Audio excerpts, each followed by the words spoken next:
Света Божествена литургия. Затова епархийският съвет реши на 4 ноември, когато Светата Църква прославя подписите и почита паметта на преподобни Йоанники и Велики, моя небесен покровител и молитвеник, да бъдат поканени архиереи да отслужим света литургия, да с едно сърце, една уста да прославим Бога, защото е вечна милостта. Светите отци ни получават, че всяко слово трябва да започва с Бога и в изпълнение на това указание започваме Божието Слово. Тъй казва Господ, да се не хвали мъдър с мъдростта си, да се не хвали силен с силата си, да се не хвали богат с богатството си. Който се хвали, с Господ да се хвали. Защото само Бог е благ, само Бог е любов, само Бог е свят, само Бог се не изменява, само Бог е достоен за хвала, само Бог е едничък, безсмъртен, живее в непрестъпна светлина, немо, чест и владичество. Тази любов и благост ми е избавила от много беди, за да не се надявам на себе си. Допускала е болести, за да ме смири. Скърби ми е утешавала, за да не унивам. Божиите милости към мен са по-многобройни от касата. Той ме благослови да празнувам 50 години, 60 години, 70 години и тази година 75 годишнина. Се затруднявам какво да въздам Господу за всичките му благодеяния към мен. Господи, Ти си все същия. Твоите години няма да се свършат. Ти си постоянен и неизменен. Ти винаги си един и същ. А защо ние, човеците, много бързо се променим? Защо сме непостоянни в мислите си, непредсказуеми в думите си и неузнаваеми делата си? Защо не можем да удържим добрите мисли, думи и дела? Как незабелязано съгрешаваме и не виждаме чудесата на Божия закон?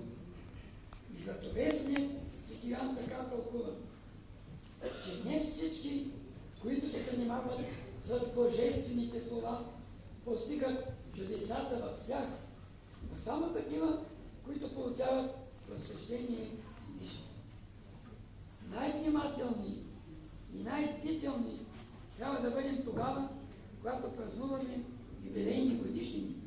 Тогава отдясно и отляво настъпват изпитанията и изкушенията.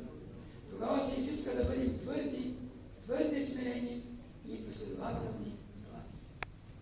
Не нам, Господи, не нам, а на Твоето име дай слава, заради Твоята милост, заради Твоята истина.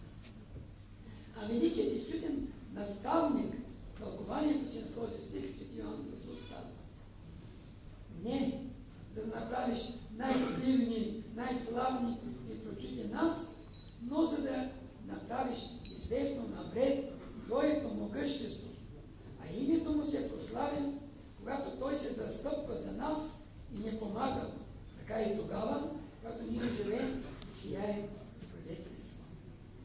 Още като монах започнах да четам творенията на светите отци, а в Московската духовна академия продължих да разширявам знанията си, като се поставих за цел да разбера как са постъпвали светите отци в изпитания и как са опазвали православието в размирни времена.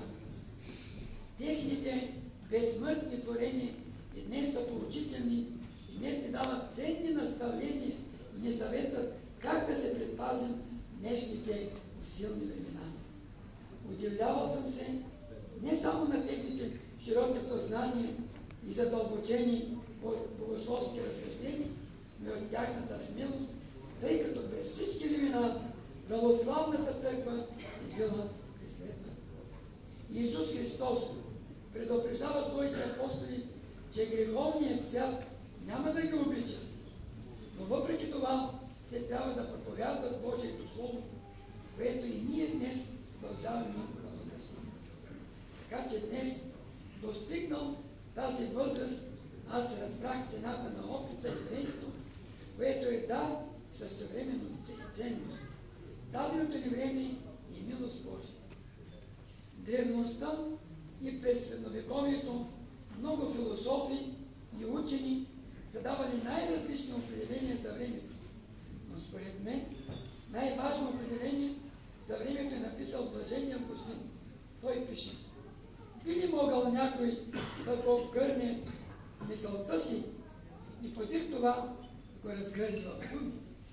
Какво обаче ние по-начесто споменаваме в разговорите си? Какво ни се струва да ни е по-познато и по-близко от времето? И ние всъщност разбираме, когато говорим за понятието време. Разбираме също така, когато слушаме някой да говори за него. Ако никой не ме пита за това, то аз го зная. Но ако трябва да отговоря на запитването на някого, то аз не го зная. Все пак, не това мога да кажа със сигурност. Ако не се приближаваше, не би имало никакво бъдеще. Ако не би отивало напред, то не би съществувало никакво минало. Ако пък не съществуваше, то не би имало никакво настояще. Въпреки че времената се променят, Божието Слово се не променя. Въпреки многото превратности в живота, православната църква остава вярна на своя основател. Всяка епоха поставя пред църквата проблеми, които трябва да се разрешават. Но и във всяка епоха има православни духовни светилници.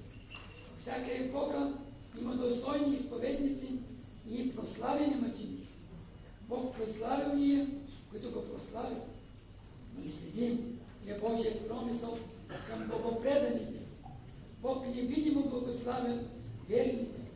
Той таинствено подкрепя изнемогващите, чудно утешава скърбящите. Господнята десница винаги е побеждавала. Господнята красота винаги е възхищавала. Господнята милост винаги е спасавала. И това велигласно пее: слава Тебе, Боже, благодетелю наш. Благодаря на всички свещенослужители, администрацията и Сливенска митрополия, законослужители, монаси, монахини, православни християни, които ме подкрепяха и подкрепят моето архиерейско служение. Благодаря за вашата обич и молитва. Благодаря на представителя на Московския, на цяла Русия, патриарх Кирил, архимандрит Филип, за неговите молитви и участие в тази служба. Добра воля. Благодаря на отец Нелус Опря, представител на румънския патриарх Даниил, велики чувства и молитви. Благодаря на всички вас и молитвам Бога здраве, успехи